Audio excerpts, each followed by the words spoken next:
insyaallah suatu kebahagiaan bagi saya ketika saya bisa berjumpa dengan ibu-ibu semuanya, walaupun jauh di mata, insyaallah dekat di doa.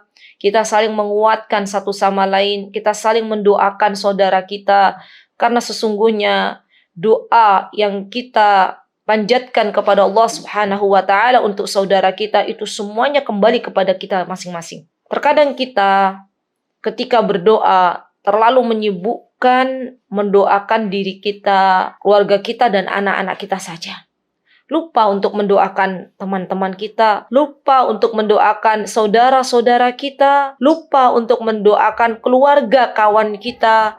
Padahal sejatinya ketika kita berdoa untuk orang lain itu pertanda hati kita bening. Subhanallah. Dan tidak semua orang, teman-teman, bisa mendoakan saudaranya kalau di dalam hatinya masih menyimpan yang namanya dendam kesumat. Kalau di dalam hatinya masih menyimpan rasa tidak suka kepada saudaranya. Padahal kalau kita tengok yang namanya doa, yang namanya berdoa itu gratis, tidak bayar satu peser pun. Tidak. Tapi berat bagi orang-orang yang di dalam hatinya ada penyakit untuk mendoakan saudaranya. Subhanallah. Maka kita minta kepada Allah Subhanahu wa taala agar kita dibeningkan hatinya oleh Allah Subhanahu wa taala, agar Allah berikan kebahagiaan untuk kita semuanya, dan insyaallah kita akan belajar sedikit demi sedikit di pagi hari ini dan di waktu sore waktu Denver. Insyaallah kita akan belajar apa sebenarnya yang membuat kita bahagia.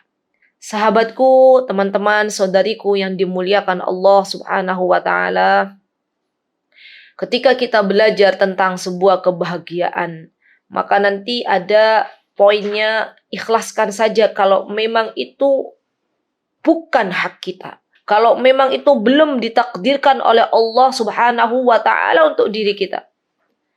Dan saya yakin teman-teman semuanya yang ada di kajian hari ini, semuanya ingin mendapatkan kebahagiaan. Semuanya tidak ingin merasa kecewa. Itu yang nanti akan kita bahas. Karena kenapa kita banyak kecewa? Karena kita banyak bergantung kepada makhluk, bukan bergantung kepada Allah Subhanahu wa taala. Kenapa kita banyak kecewa? Karena kita terlalu berburuk sangka kepada Allah Subhanahu wa taala, tidak berbaik sangka kepada Allah Subhanahu wa taala. Nah, sebelum kita belajar itu semuanya, alangkah baiknya kita untuk belajar tentang kebahagiaan yang hakiki. Subhanallah. Sahabatku yang dimuliakan oleh Allah, saya yakin, seyakin-yakinnya walaupun kita belum berjumpa, saya yakin 100% dari ibu-ibu semuanya itu menginginkan yang namanya hidup bahagia. Subhanallah. Semua, baik itu orang yang beriman maupun orang yang tidak beriman, kalau ditanya apa yang akan engkau harapkan dari sebuah cita-cita di dunia, pasti jawaban di antara jawaban yang mereka akan kemukakan adalah kebahagiaan. Manusia, dia akan merasa bersedih, dia akan merasa galau kalau dia belum bisa menyikapi semua takdir Allah Subhanahu wa taala. Dan saya yakin teman-teman yang dimuliakan oleh Allah, kalau kita melihat dari sudut pandang yang telah diajarkan di dalam Islam, maka semua takdir yang telah Allah Subhanahu wa taala berikan kepada kita semuanya tidak lain dan tidak bukan adalah untuk membahagiakan kita semuanya. Dan kebahagiaan bagi seorang muslim tentunya itu bukan hanya kebahagiaan yang bisa diraih olehnya di dunia, bukan. Tapi lebih dari itu dia ingin berbahagia nanti dimasukkan ke dalam surganya Allah Subhanahu wa taala. Bolehkah seorang muslim berbahagia di dunia? Boleh. Karena kebahagiaan dimiliki oleh siapapun. Kalau orang sudah berbahagia di dunia, ya bahagia dalam artian kita melihat ke dalam sesuatu yang telah Allah Subhanahu wa taala anjurkan kepada kita semuanya. Karena kebahagiaan itu setiap orang berbeda-beda. Ada yang bahagia kalau punya mobil. Ada yang bahagia kalau punya rumah mewah. Ada yang bahagia kalau punya baju baru. Nah, orang-orang beriman itu akan Allah berikan kebahagiaan manakala dia mengambil sebab-sebab yang Allah Subhanahu wa taala telah sebutkan di dalam Al-Qur'an. Dan kebahagiaan itu didapat dari Allah Subhanahu wa taala karena Allah yang akan menyelipkan kebahagiaan bagi orang-orang yang beriman. Allah Subhanahu wa taala mengatakan, a'udzubillahi minasyaitonirrajim, qul bifadlillahi wa birahmatihi fabidzalika falyafrahu huwa khairum mimma yajma'un. Kata Allah Subhanahu wa taala, dengan karunia Allah dan rahmatnya Allah, hendaklah kalian itu bergembira. Subhanallah. Jadi kita ibu-ibu yang memberikan kebahagiaan sejatinya dalam hati lubuk kita terdalam, itu adalah Allah Subhanahu wa ta'ala. Maka kita minta kepada Allah Subhanahu wa ta'ala. Kita minta kepada Allah dan kita ambil sebab-sebab yang telah Allah Subhanahu wa ta'ala berikan kepada kita semuanya. Apa yang menjadikan bahagia di antaranya, kata Imam Ibnul Qayyim, kebahagiaan itu terletak dalam 3 hal. Yang pertama, mensyukuri setiap keadaan yang Allah Subhanahu wa ta'ala berikan. Subhanallah. Kalau kita menjadi hamba Allah yang bersyukur, teman-teman, maka apapun keadaannya, baik itu senang, baik itu tidak senang, dia bersyukur kepada Allah Subhanahu wa ta'ala. Dan ini yang membuat akhirnya kita berbahagia. Karena banyak orang-orang yang disempitkan dadanya oleh Allah Subhanahu wa ta'ala. Banyak orang-orang yang dia merasa sumpek di dalam kehidupan ini karena ternyata dia kurang yang namanya bersyukur kepada Allah Subhanahu wa ta'ala. Seorang muslim, kata Rasulullah SAW, apabila ia diberikan nikmat, maka dia bersyukur. Dan apabila diberikan musibah, dia bersabar. Dan semuanya baik di hadapan Allah Subhanahu wa ta'ala. Subhanallah. Jadi kalau dia bersyukur, dia mampu mengenali Allah Subhanahu wa ta'ala, mampu mengenali dirinya, maka ini akan Allah munculkan kebahagiaan. Contoh saja misalnya teman-teman ya.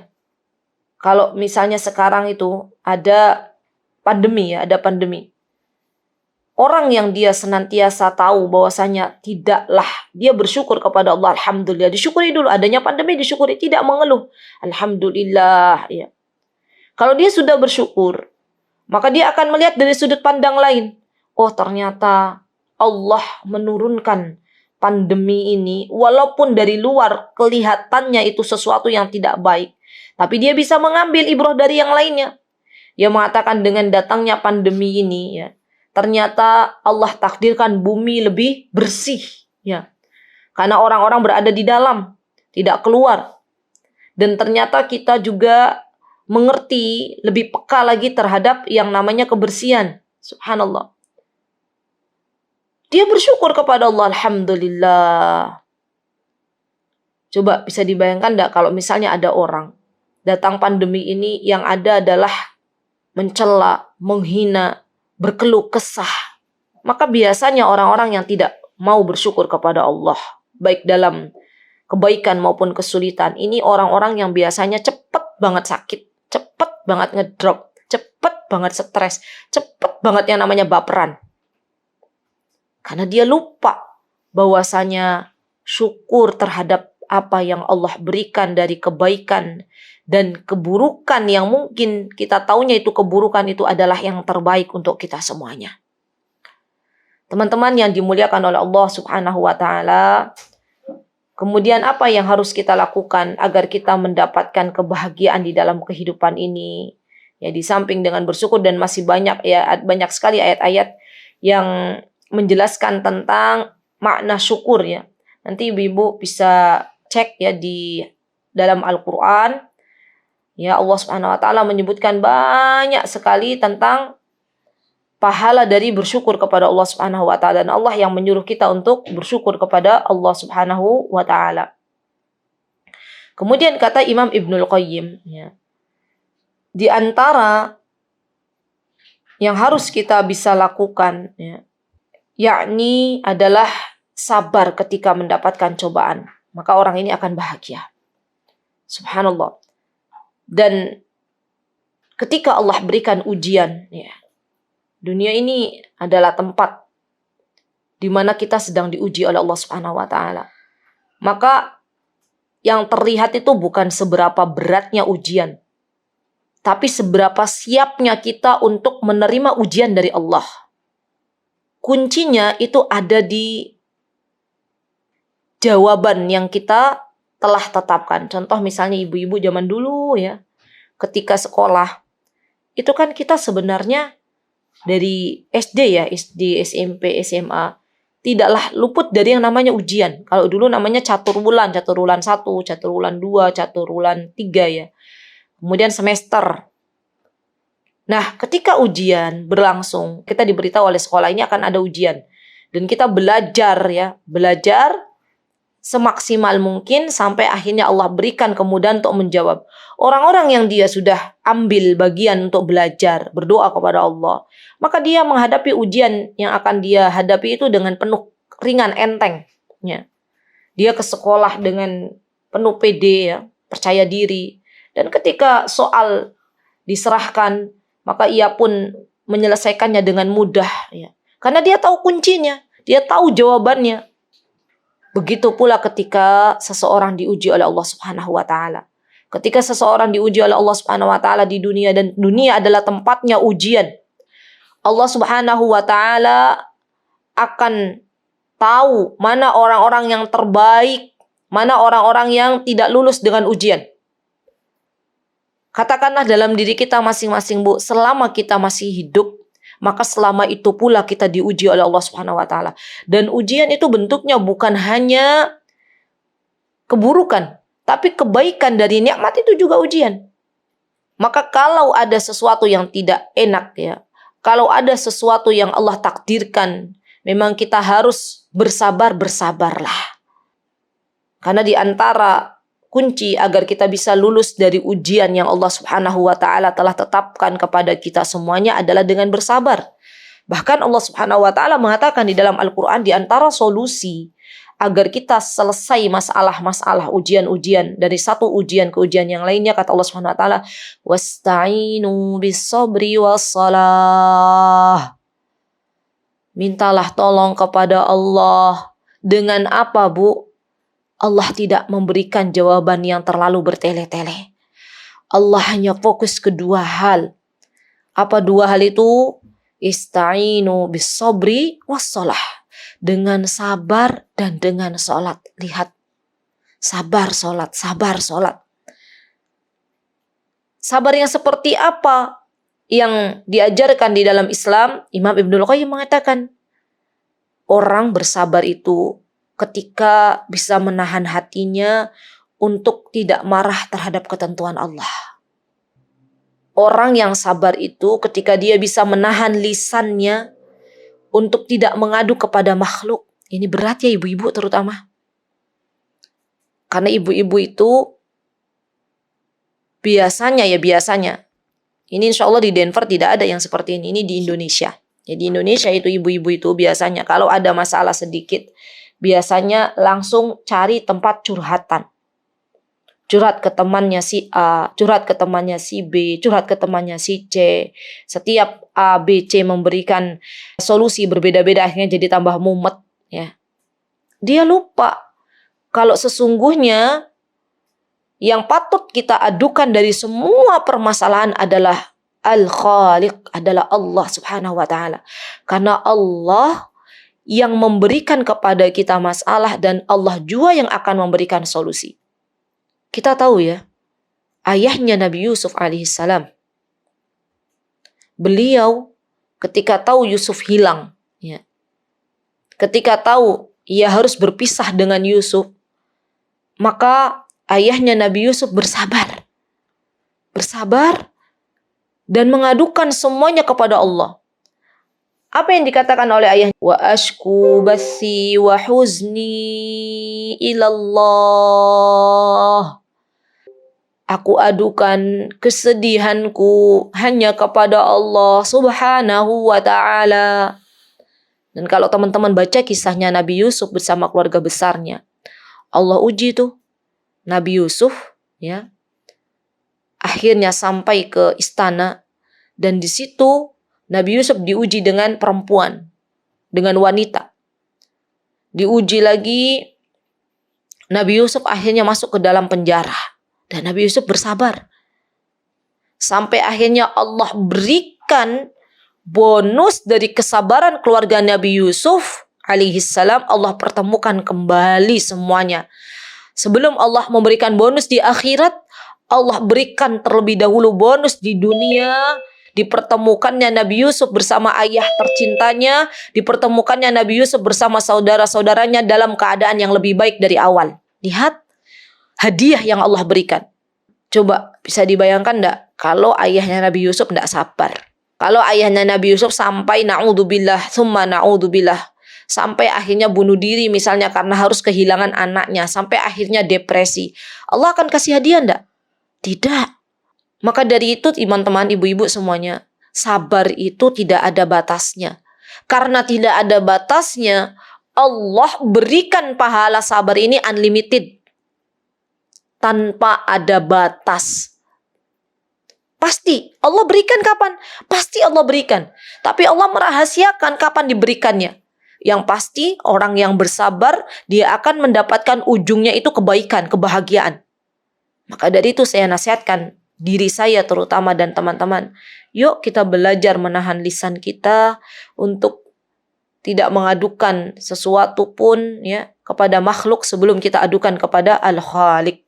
Kemudian kata Imam Ibnul Qayyim, di antara sabar, rukun sabar itu adalah menahan anggota tubuh untuk tidak melakukan hal yang tidak dibenarkan ketika terjadi musibah. Seperti misalnya menampar pipi, merobek baju. Ya. Dan ini adalah kebiasaan-kebiasaan orang-orang jahiliyah. Dan kita tidak boleh mengikutinya. Jadi menahan anggota tubuh kita untuk tidak melakukan hal yang tidak dibenarkan. Orang-orang yang tidak beriman, ketika diuji dengan sebuah ujian, diuji dengan sebuah cobaan, yang ada mereka stres. Maka tidak heran ketika kita melihat dalam satu negara, itu sering terjadi yang namanya bunuh diri.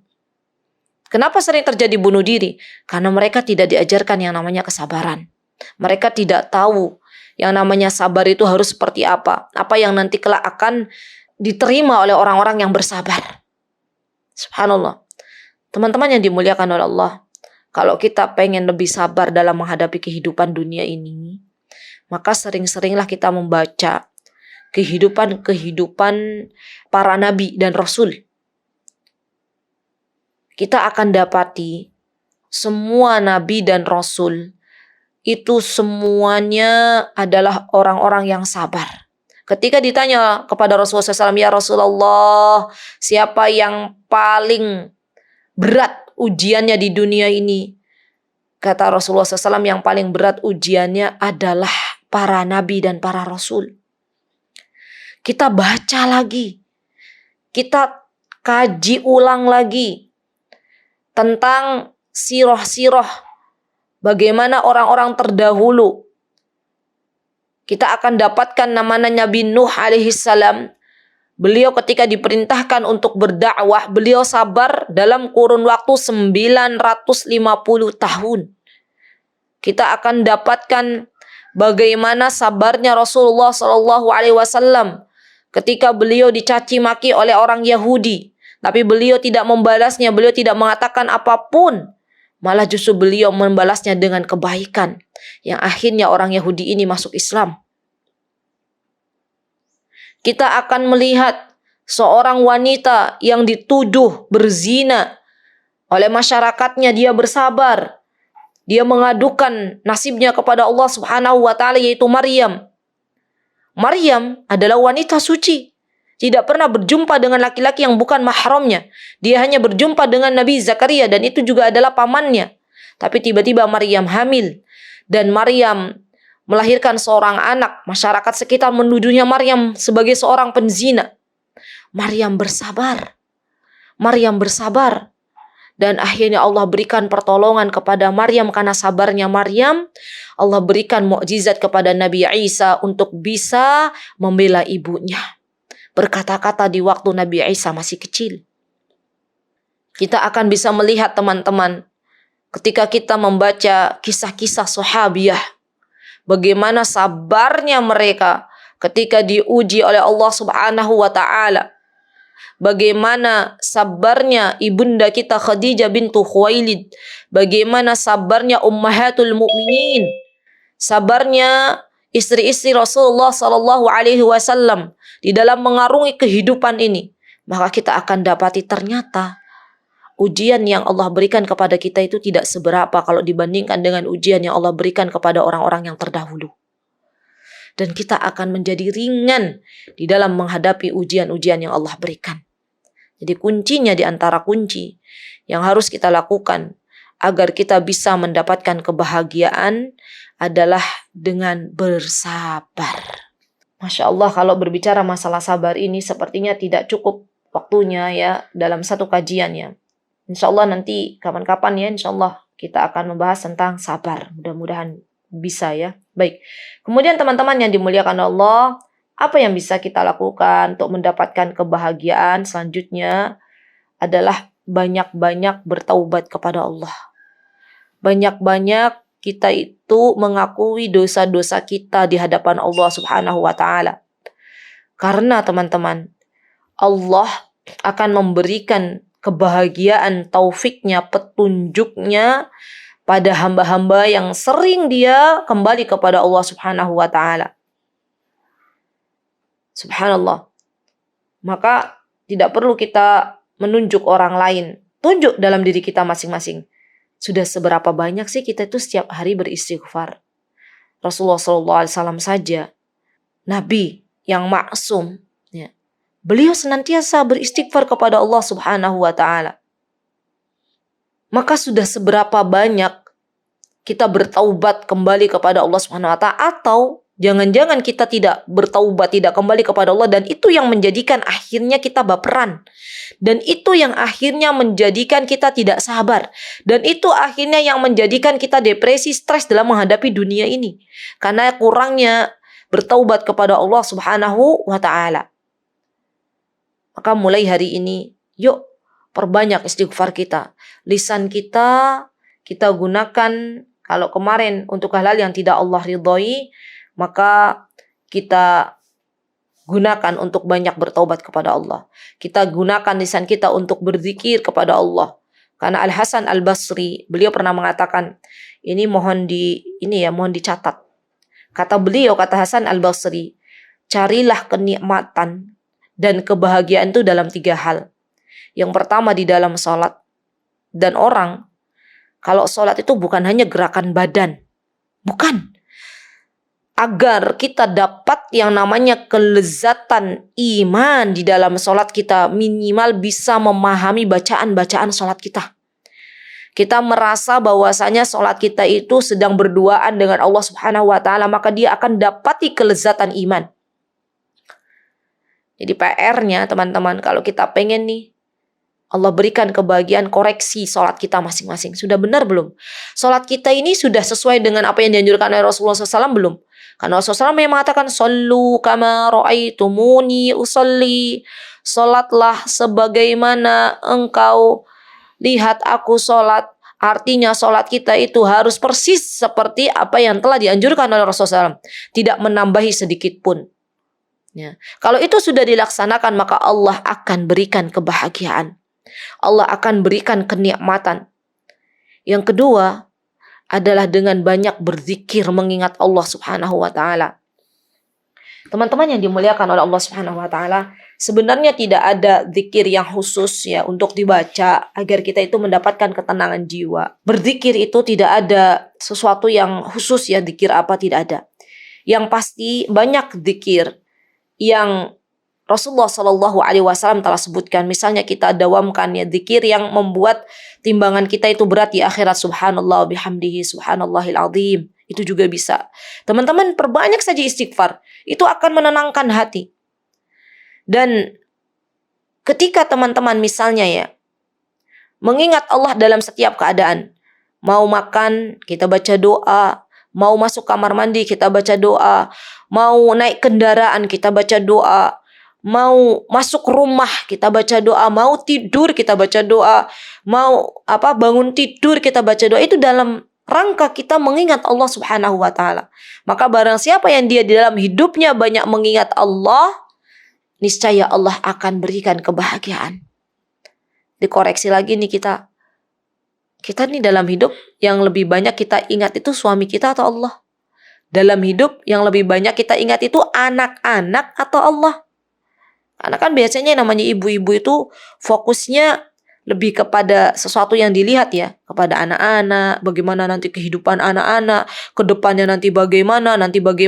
Padahal belum tentu kita itu masih hidup ketika anak-anak sudah besar. Jadi katakan lagi kepada diri kita masing-masing. Perbanyak lagi zikir kepada Allah Subhanahu wa Ta'ala. Ya. Dan yang ketiga yang bisa menenangkan jiwa, kata Al-Hasan Al-Basri, adalah perbanyak membaca Al-Quran dan tadabburi isi Al-Quran. Subhanallah teman-teman. Kalau hati kita itu bersih, kata Utsman bin Affan, maka kita itu tidak ada lelah dalam membaca Al-Quran. Kalau ada di antara kita baru baca A'udzubillahi minasyaitonirrajim, Bismillahirrahmanirrahim, Alif Lam Mim, Dzalikal kitabu la raiba fi. Kemudian kita lelah. Sudahlah, capek baca Al-Quran. Tapi giliran membaca WhatsApp, membaca media sosial berjam-jam, bisa. Berarti ada masalah dalam hati kita. Cek hati kita masing-masing. Karena Utsman bin Affan yang mengatakan demikian. Kalau seseorang itu hatinya bersih, maka tidak ada yang namanya bosan dalam membaca Al-Quran.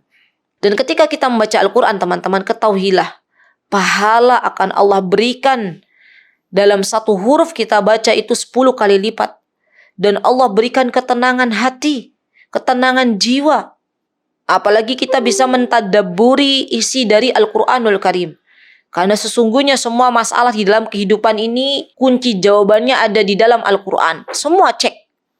Ibu punya masalah apa? Semua ada dalam Al-Quran. Syaratnya kita harus paham bahasa Al-Quran. Kalau belum paham bahasa Al-Quran, berarti kita harus belajar bahasa Arab. Karena Al-Quran diturunkan oleh Allah dengan bahasa Arab. Kalau kita merasa kita perlu belajar mentadabburi Al-Quran, datang ke majlis-majlis tafsir Al-Quran.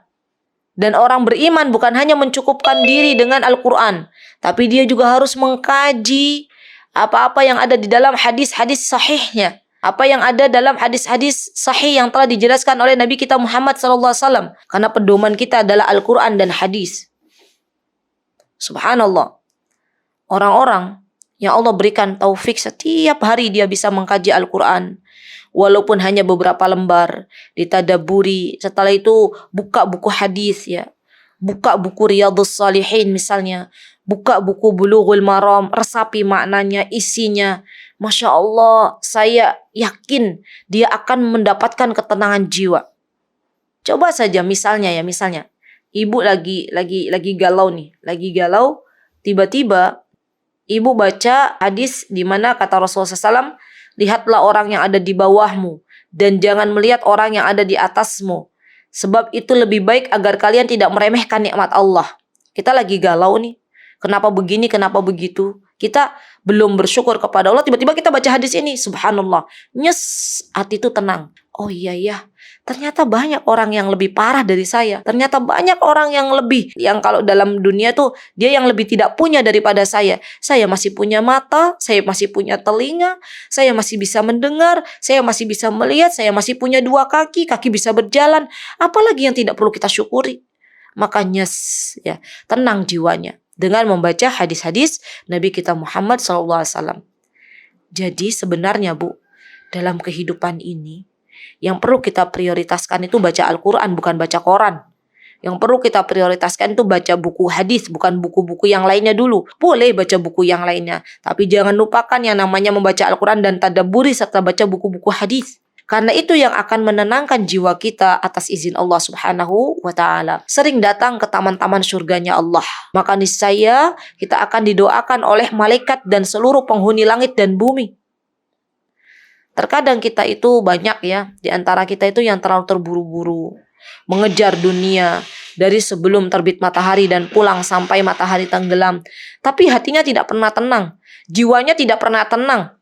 Yang ada masalah tidak pernah kunjung selesai.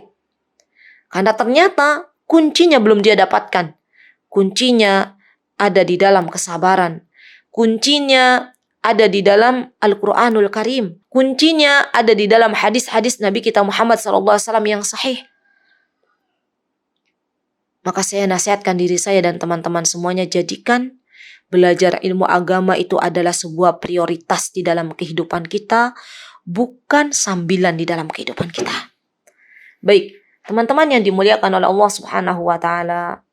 Kemudian setelah kita tahu ya bahwasanya dengan banyak berzikir kepada Allah membuat jiwa tenang, dengan membaca Al-Quran membuat jiwa tenang, dengan salat membuat jiwa tenang ya. Bahkan kalau kita tengok ya, ulama-ulama klasik pada zaman dahulu, mereka itu memaksakan diri mereka untuk bisa sholat malam bermunajat kepada Allah Subhanahu wa taala, dan kebahagiaan akan mereka dapatkan. Subhanallah. Kemudian setelah kita tahu bahwasanya kunci di antara kunci agar hati kita tenang itu adalah dengan banyak bersabar kepada Allah Subhanahu wa taala. Apalagi ya agar kita itu mendapatkan ketenangan jiwa di dalam menghadapi kehidupan ini, yaitu di antaranya tidak mudah yang namanya baperan ya. Kunci agar kita tidak mudah baperan itu di antara kuncinya teman-teman adalah banyak gantungkan semua masalah kita kepada Allah. Banyak-banyak berbaik sangka kepada Allah Subhanahu wa taala. Karena rasa kecewa itu, rasa baperan itu yang kita rasakan itu karena terkadang kita terlalu banyak berharap kepada makhluk Allah. Kita terlalu banyak berharap kepada manusia. Manusia terkadang ketika banyak diminta oleh kita, dia belum tentu bisa memberikan apa yang kita harapkan. Maka kalau ada seseorang dia sudah mengharapkan ya apapun hanya kepada Allah Subhanahu wa taala, maka dia akan benar-benar menjadi hambanya yang tenang jiwanya. Subhanallah. Dan Allah Subhanahu wa taala mengatakan, kata Allah Subhanahu wa taala, aku itu sesuai dengan prasangka hambaku. Artinya ketika kita bersuudzon kepada Allah Subhanahu wa taala, maka Allah akan berikan sesuatu yang tidak baik. Kalau kita berhusnudzon, berbaik sangka kepada Allah Subhanahu wa taala, maka kita akan mendapatkan kebahagiaan. Kita akan mengatakan ya, mengikhlaskan semua yang Allah Subhanahu wa taala berikan dari setiap episode kehidupan. Kita katakan ini adalah yang terbaik. Tidaklah Allah menimpakan sebuah ujian, sebuah musibah, kecuali Allah inginkan agar kita kembali kepada Allah Subhanahu wa taala, agar kita kembali berdoa kepada Allah Subhanahu wa taala, berharap kepada Allah Subhanahu wa taala. Misal nih Bu, ya. Ada orang di PHK dari kerjaan. Mungkin dari sisi manusia ya akan melihat itu adalah sesuatu yang tidak baik. Tapi ketika dia berbaik sangka kepada Allah, maka dia akan mengatakan, oh di PHK ini Allah akan ganti dengan yang lebih baik, dengan pekerjaan yang Allah ridhoi. Maka hatinya akan tenang. Dia katakan, ya Allah, saya berbaik sangka kepadamu, wahai Rabbku, akan berikan pekerjaan yang lebih engkau ridhoi. Allah berikan pekerjaan yang lebih Allah ridhoi. Allah berikan pekerjaan hanya tidak harus keluar rumah, di rumah dia sudah bisa bekerja. Dia bisa jaga sholatnya. Kalau kemarin mungkin ya di sebuah perusahaan untuk sholat saja harus sembunyi-sembunyi. Ternyata setelah di PHK Allah ganti dengan yang lebih baik. Bekerja di rumah, bisa sholat kapanpun dia mau, bisa ngaji kapanpun dia mau, tetap bekerja dari dalam rumah misalnya. Maka perbanyak baik sangkanya kita kepada Allah dan tepis buruk sangka kepada Allah Subhanahu wa taala. Karena itu yang akan terjadi. Subhanallah. Ibu-ibu yang dimuliakan oleh Allah, orang kalau sudah perbanyak baik sangka kepada Allah, maka tidak ada yang perlu disedihkan. Kenapa? Karena semuanya adalah baik. Berhusnudzon kepada Allah Subhanahu wa taala itu merupakan langkah kita sebagai orang-orang yang beriman. Karena Allah Subhanahu wa taala yang memberikan kepada kita gambaran bahwasanya kita dilarang untuk berburuk sangka kepada Allah Subhanahu wa taala. Dan dengan kita berbaik sangka kepada Allah Subhanahu wa taala, maka masalah demi masalah akan Allah berikan solusinya. Subhanallah. Dan kita tahu tidaklah Allah ciptakan semua yang ada di dunia kecuali Allah ciptakan dengan penuh hikmah. Semuanya. Ketika ada musibah Allah berikan, maka sesungguhnya di situ Ada hikmah yang ingin Allah berikan. Jauhi prasangka buruk kepada Allah Subhanahu wa taala. Karena ini adalah keyakinan orang-orang jahiliyah. Jadi mereka itu senantiasa berburuk sangka kepada Allah Subhanahu wa taala. Dan biasanya orang-orang yang suka berburuk sangka kepada Allah Subhanahu wa taala, dia itu mengingkari yang namanya qada dan qadarnya Allah. Orang kalau sudah mengatakan, oh ini sudah ditakdirkan oleh Allah Subhanahu wa taala, tidaklah Allah takdirkan kepadaku kecuali Allah menginginkan kebaikan dariku, maka dari situ dia akan tenang jiwanya karena menerima takdirnya Allah. Dan menerima takdir Allah bukan dalam perkara yang baik saja, tetapi juga dalam perkara yang tidak baik juga kita harus menerimanya. Jadi belajar lagi ilmunya adalah sesungguhnya semua yang Allah takdirkan kepada kita semuanya, semua adalah kebaikan untuk diri kita masing-masing. Baik. Kemudian yang terakhir, agar hati kita tenang, ya teman-teman yang dimuliakan oleh Allah Subhanahu wa taala, adalah resepnya ya. Kalau kita pengen tenang, hidup kita, jiwa kita pengen tenang, di antaranya adalah banyak-banyak kita berdoa kepada Allah Subhanahu wa taala. Subhanallah. Dengan doa ya, tidak ada yang bisa menghalau takdir Allah kecuali doa. Doa. Jangan remehkan sebuah doa, teman-teman. Karena ternyata doa itu adalah mukhul ibadah. Doa itu adalah intinya ibadah. Teman-teman, ketika berdoa kepada Allah dan Allah belum kabulkan doa teman-teman semua, jangan berputus asa. Karena sesungguhnya ketika kita berdoa kepada Allah, kita doa, Allahumma, kita berdoa misalnya minta surga, Allahumma inni as'alukal jannah wa a'udzubika minan nar. Kita misalnya doa, Rabbi ja'alni muqimas salati wa min dzurriyyati, ya Allah jadikanlah salat itu sebagai qurrata ain, sebagai penyejuk mata bagi diriku dan anak-anakku. Allah itu dengan latifnya Allah, dengan maha lembutnya Allah, ketika kita berdoa, Allah mulai perbaiki anak-anak kita sedikit demi sedikit. Ibu-ibu kalau punya anak yang anaknya itu bawaannya pengen ibu tuh marah terus, doa. Rabbi habli minas salihin. Ya Allah jadikan anak-anakku orang-orang yang salih. Ya Allah berikanlah ya Allah hidayah untuk anak-anakku wahai Rabbku. Jagalah ia wahai Rabbku. Berikanlah masa depan yang baik untuk mereka wahai Rabbku. Semua berdoa. Subhanallah, dengan doa hati kita itu akan lebih tenang. Jiwa kita itu akan lebih tenang. Dan perkara sekecil apapun minta kepada Allah Subhanahu wa taala. Mintanya kita kepada Allah itu adalah doa. Banyak orang yang dia merasa kecewa ya dalam kehidupannya karena dia kurang doa. Maka semua aktivitas kita teman-teman, mau kita sholat, mau kita berangkat keluar dari rumah, mau kita berkumpul, semuanya diawali dengan doa. Subhanallah. Dan kalau kita lihat teman-teman yang dimuliakan Allah, ketika kita dimampukan oleh Allah Subhanahu wa taala untuk berdoa, itu adalah sebaik-baik keadaan. Karena banyak orang yang dia tahu doa, dia paham doa, tapi dia tidak mau berdoa kepada Allah Subhanahu wa taala. Dan terkadang ujian yang Allah Subhanahu wa taala berikan kepada kita karena Allah tuh rindu ke kita. Karena Allah tuh pengen kita itu menengadahkan tangan kita kepada Allah untuk berdoa. Karena kita selama itu jauh dari Allah Subhanahu wa taala. Allah tuh rindu ke kita untuk kita menangis di malam hari memohon kepada Allah. Karena terkadang orang itu benar-benar berdoa kepada Allah, benar-benar minta kepada Allah kalau sudah kepepet. Kalau dia memiliki masalah yang sepertinya tuh sudah tidak ada lagi jalan keluarnya, baru dia berdoa kepada Allah. Padahal sejatinya yang namanya berdoa bukan hanya untuk perkara-perkara yang sudah kepepet. Dalam semua urusan kita, seorang beriman itu harus banyak-banyak berdoa meminta kepada Allah Subhanahu wa taala. Semoga Allah Subhanahu wa taala menjadikan kita semuanya orang-orang yang senantiasa berdoa kepada Allah. Semoga Allah Subhanahu wa taala menjadikan kita semuanya orang-orang yang memiliki jiwa yang tenang, karena sesungguhnya kebahagiaan itu timbul dari dalam diri kita, bukan dari orang yang di luar kita.